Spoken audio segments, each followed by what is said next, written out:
자, 이번에 사회 분야 기사로 넘어가 보겠는데요. 정유라. 굉장히 오랜만에 언론에 등장을 했습니다. 여기 보시죠. 최순실 양도세 19억 탈루 혐의 압수수색이 이루어졌습니다. 정유라, 검찰이 셋째 낳은 병실에 들이닥쳤다. 그래서 이 병실에 찾아가서 이 정유라 씨의 핸드폰을 압수수색했다는 거예요. 그 어떤 거기에 담긴 내용을 확인하기 위해서. 그런데 이렇게 또 불만 표시를 합니다. 정유라. 옷도 제대로 못 갖춰 입었는데 병실에 들이닥쳐갖고 이 압수수색을 벌였다. 그런 겁니다. 검찰은 정유라 주장에 반박을 했습니다. 정 씨가 옷을 갈아입고 문을 열어줘서 들어간 거다. 무슨 소리냐. 또 이렇게 반박을 하고 있습니다. 지금 셋째 낳은 병실에 들이닥쳤는데 그 과정에 대한 또 이게 공방이 좀 오가고 있습니다. 관련 기사 하나 더 있습니다. 보시죠. 최순실 탈세 시도 의혹, 정유라, 셋째 출산 이틀 뒤 강압수사다. 이렇게 돼 있습니다. 그러면서 뭐 인권 얘기를 합니다. 요즘에 압수수색 관련해서 그동안 이제 조국 정부를 거치면서 이 검찰 수사에 대해서 이제 인권 관련된 얘기가 많았었잖아요. 근데 정유라 씨 역시 이 검찰의 압수수색에 대해서 인권 얘기를 한 겁니다. 그럼 문제 제기를 해요.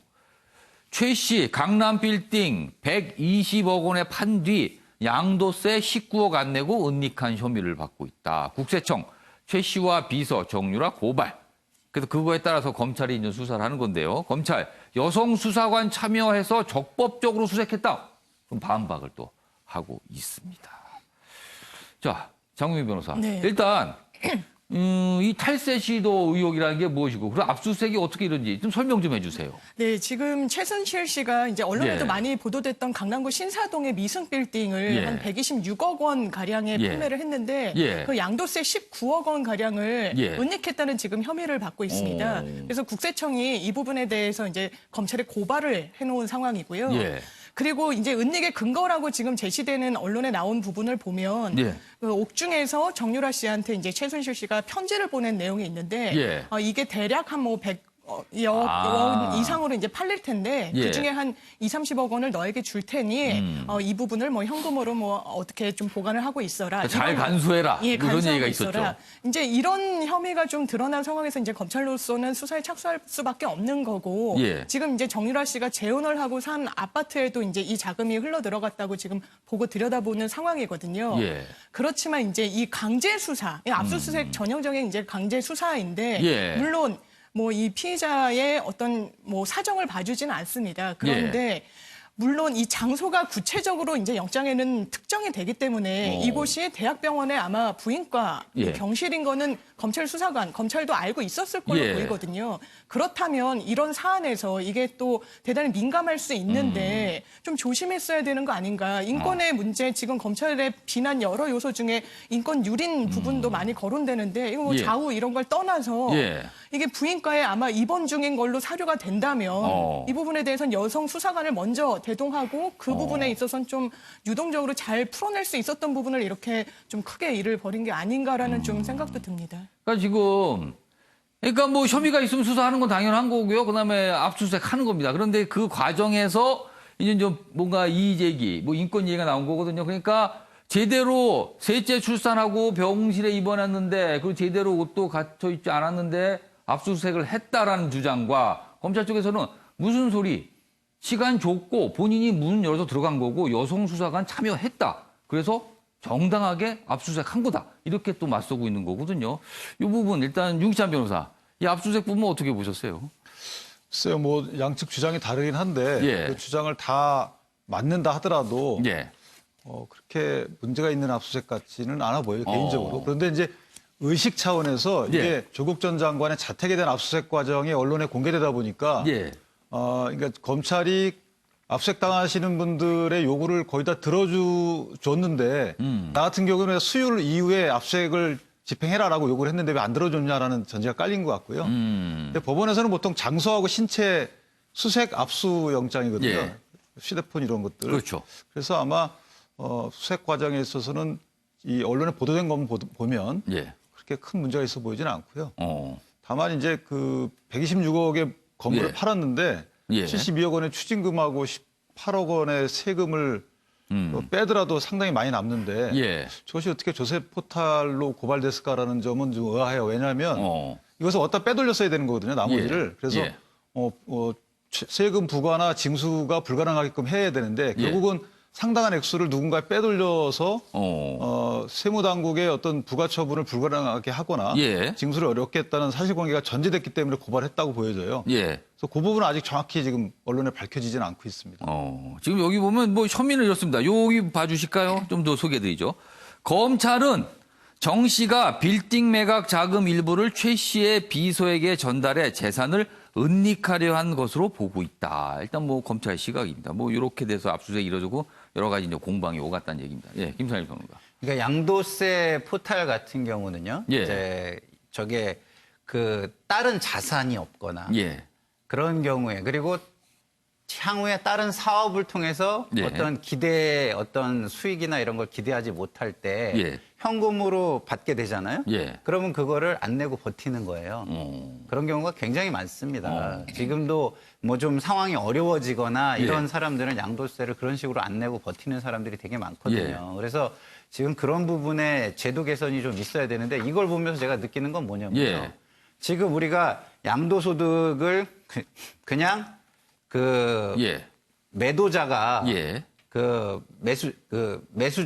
매수자한테 받아가지고 예. 갖고 있다가 세무 당국에 돈을 내게 되잖아요. 그렇죠, 내게 그럼 되는 이거 거죠. 안 내면은 양도세 같은 경우는 포탈되는 경우가 너무 그렇죠. 많은 거예요. 그래서 저는 이걸 제도를 좀 바꿔서 예. 매수자가 돈을 줄 때 예. 일부는 그 매수자에게 주지만 매수자에게 주지만 예. 일부 세금과 관련된 거는 제3의 공간에다가 좀 놔뒀다가 뭐 공탁 내지는. 네, 그걸 놔뒀다가 세금 문제가 해결되면 이쪽으로 주든 아니면 세무 당국으로 주든 이런 제도를 좀 어떻게 만들어야 보면 되는 약간 거 아닌가. 원천 징수와 비슷하네요. 그러면. 근데 원천 징수로 하면은 이제 뭐 헌법의 그 위배 뭐 이런 예. 거 또 문제가 많이 야기되니까 예. 중간지대를 좀 형성해가지고 누구의 거로 되기 전에 예. 단계를 만들면 예. 그 헌법 위반 문제를 좀 해결하면서 예. 이걸 제도적으로 풀어갈 수 있지 않을까 이런 생각이 듭니다. 아무튼 이 기사 오늘 많은 신문들이 다루고 있는데요. 뭐 부동산을 매각했다. 강남에 있는 부동산. 그리고 양도소득세 이제 문제가 발생을 했고 압수수색을 이뤄졌는데 그게 병실이었다. 그리고 거기서 뭐 인권 얘기가 나오고요. 또 검찰이 반박하고 이러면서 여러 가지 얘기가 담겨 있습니다. 그래서 오늘 기사로 꽤 다뤄지고 있습니다. 자, 이번에는요. 조국 전 장관 관련된 수사 상황 좀 보겠습니다. 지금 정경심 교수는 구속이 됐잖아요. 그래서 이제 구속된 상태에서 이제 검찰 조사를 받았는데, 과연 이제 조국 전 장관을 향한 수사는 어떻게 되는가? 이게 이제 관심사입니다. 보겠습니다. 정경심 주식 WFM입니다. 정경심 주식 저가 매입해 얻은 억대 이익. 이것이 조국 전 장관 뇌물. 이렇게 볼 수 있느냐는 거죠. 이게 관건인데 이 입증에 검찰이 주력하고 있다는 겁니다. 지금 수사가 이런 방향으로 가고 있다는 거예요. 여기 보시면 조국 민정수석 시절 있었던 일입니다. 검찰 직무 관련성 조사에 초점을 두고 있다. 그러니까 이 주식을 저가에서 매입해서 이익을 얻은 게 뇌물로 볼 수 있느냐는 거죠. 왜냐하면 민정수석 시절에 있었던 일이다 이겁니다. 자, 그리고 정경심 교수 구속 이후 두 번째 소환 조사를 받았습니다. 관련 기사 하나 더 있습니다. 보시죠. 다음입니다. WFM 주식 저가 매입 미리 알았다면 조국도 뇌물죄 가능하다. 이렇게 돼 있습니다. 역시 이제 뇌물죄 가능할까에 대한 부분에 초점을 두고 있습니다. 검찰 구속 상태 정경심 두 번째 조사. 단순 뇌물죄는 청탁 없어도 성립한다. 사전 공모 입증에 수사 집중할 듯하다. 이렇게 돼 있습니다. 일단 이 뇌물 혐의 관련해서는 윤시찬 변호사께 질문 드릴게요. 이게 검찰이 여기에 좀 집중하는 어떤 이유가 있을까요? 이 혐의 입증이 좀 비교적 명확한가요? 아니면 이게 어떤 굉장히 중요한 여러 가지 혐의 중에 가장 중요한 거로 보고 있는 건가요? 뭐 심증 차원에서는 예. 미리부터 저 생각을 했을 것 같아요. 검찰 예. 입장에서는. 그런데 저걸 입증하기가 그렇게 쉬운 것만은 아닌 것이 예를 들면은 조국 전 장관이 이 사실을 알았어야 되거든요. 예. 그게 이제 제일 관건 같고 예. 싸게 주식을 사는 거, 그 기회 제공을 받는 것도 사실은 뇌물입니다. 뇌물은 예. 뇌물인데, 그러니까 일체 무형의 이익이기 때문에. 그리고 만약에 알고 했다면 이제 직무 관련성도 인정될 여지가 있죠. 예. 그리고 이제 부인이 받았지만 실제 부인이 돈 관리를 했으면 경제 공동체로 가는 거고, 또는 그 중에 뭐 수천만 원을 또 조국 전 장관이 부인께 이체를 했잖아요. 예. 이체를 뭐 해서 그런 보도도 오늘 좀 있습니다. 지금. 쓰임새를 알았다면 예. 이게 만약에 뭐 집에서 준 게 아니고 이체를 갑자기 했다 그러면 사유를 분명히 물어봤겠죠. 왜 하는지. 당일 이체했으니까. 그렇다면 정경심 전 교수가 설명을 했을 거고 교수가. 그렇다면 조국 장관도 알았을 테고. 그래서 알았는지 여부가 사실은 이 사건의 핵심이에요. 알았는가. 알았으면 뇌물로 볼 여지가 상당히 커지는 거고요. 예. 다만 수익 모델 차원에서 보면 과연 정경심 교수의 역할만 보고 예. 여기에 본인이 참가해가지고 수익 활동을 했겠느냐. 그러니까 여기에 인발부했던 뭐 우모 씨 이런 분들이 예. 정경심 교수의 뒷배경을 보고 아. 참가시켜서 그 수익 모델을 같이 수익 모델을 추구하지 않았냐. 예. 이것은 뭐 상식적인 거잖아요. 근데 상식적인 건데 어디까지가 사실인지는 이제 검찰이 증거나 진술 증거에서 밝혀야 되는 문제가 있는 거죠. 예. 장미 변호사 보시기에는 이 주식 문제 이거 어떻게 지금 검찰이 보고 있는 것 같아요? 지금 조국 전 장관을 정조준하고 있는 건 맞는 것 같습니다. 예. 그런데 이제 뇌물죄가 성립하려면 이 정겸신 교수가 차명으로 이 WFM의 주식을 보유하면서 그 시세가 이제 한 뭐 6, 7천 원 정도였는데 한 뭐 5천 원인가 이 정도로 이제 매입을 했다는 거 아닙니까? 그러면서 이제 얻은 이익이 한 뭐 2억 원 상당이라고 하는데 이게 조 전 장관에 대한 그 당시에 이제 민정수석이었습니다. 이제 뇌물죄가 성립하려면 이제 윤기찬 변호사님 말씀대로 단순히 돈을 입금한 것만으로는 부족합니다. 이것이 어떤 명목으로 사용됐는지를 알고 입금했다면 그 돈이 그러니까 예를 들면 그 주식을 사기 위한 돈인지를 알았는가 몰랐는가. 포괄적으로나마 묵시적 청탁 뭐 이런 부분이 뇌물죄에서는 대단히 좀 포괄적으로 인정되는 부분이 있기 때문에 그렇다면 혐의가 좀 더 짙어지겠지만 조 전 장관이 일관해가지고 자신은 부인의 투자나 뭐 이런 내역에 대해서는 전혀 알지 못했다고 지금까지 진술을 해도 하거든요. 모른다는 입장이었어요. 그래서 검찰도 모른다고 하는 상황에서 이 부분 이제 입증이 어려울 텐데 뭔가 양자가 주고받은 그러니까 조 전 장관과 그 부인이 주고받은 뭐 문자 메시지나 지금 계속 압수수색해서 지금 현출시키고 있지 않습니까?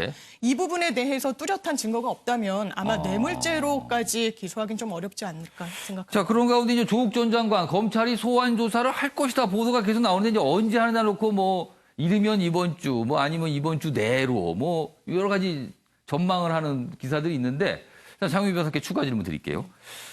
조국 전 장관 검찰이 소환 조사를 한다는 쪽에 이제 무게가 실리는데 한다면 어떻게 됩니까? 공개적으로 소환 조사를 하는 겁니까? 역시 비공개로 소환 조사를 하는 겁니까? 어떻게 보세요, 이거는? 저는 지금 검찰 개혁안도 물론 이제 뭐 조국 가족과 조국 전 장관을 타겟팅해서 봐주는 거 아니냐라고 했지만 비공개 소환하겠다는 방침을 이미 내놓은 바가 있고 이런 상황에서 그리고 이게 공개 소환했을 때는 물론 뭐 망신주기다 이런 것 이상으로는 받아들여지지 않을 것이기 때문에 이게 뭐 공인으로서 뭐 언론에 알 권리라고 하지만 이미 혐의 사실은 다 드러났고 굳이 이렇게 포토레인에 세워서 검찰이 역풍을 맞는 선택을 하진 않지 않을까 이런 생각입니다. 유기찬 변호사, 만약에 비공개 소환한다면요. 지금 이제 검찰의 이런 수사 어떤 관행에 관한 규칙들이 바뀌었잖아요. 그거에 수혜자가 또 조국 전 장관이 된다. 또 이런 지적이 나오겠네요. 그러면 그런 지적은 이미 이제 있어 왔고요. 저는 검찰이 비공개 소환을 할 것 같고 다만 조국 전 장관이 본인의 SNS에 출두하는 사실을 미리 알릴 것 같아요. 아, 본인이요? 네, 본인이 알릴 것 검찰은 비공개인데 본인이 출두했다고 알린다고요, 그거를? 뭐 그래서 지지층에 대한 어떤 뭐 메시지를 줄 것 같고요. 다만 뇌물죄 성립 여부를 떠나서 조국 전 장관과 관련돼서 여러 가지를 확인할 게 있는데 그 중에 이제 IMF라는 또 다른 회사가 있어요. 이 회사가 2차 전지 회사, 2차 전지 ESS라고 해서 가정집이나 회사에 이렇게 전기를 보관하는 장치를 생산하는 업체인데 이 회사가 정부의 그 친환경 에너지 정책 발표 한 달 전에 설립이 되거든요. 그리고 가상화폐 관련돼서도 뭐 정부의 규제책이 나오기 한 달 전에 뭐 공익펀드가 청산하는 또 이런 게 있어요. 그래서 이런 것들이 우연히 이렇게 겹칠까? 정부의 어떤 정책에 관련된 정보가 없지 않으면 상당히 어려운데 그래서 이런 것들 종합적으로 검토해 보면 조국 전 장관에 대한 수사는 상당히 2회 이상 소환이 될 것 같다라는 게 제 생각입니다. 알겠습니다. 뭐 소환 과연 어떻게 되는지 저희가 뭐 지켜보도록 하겠습니다.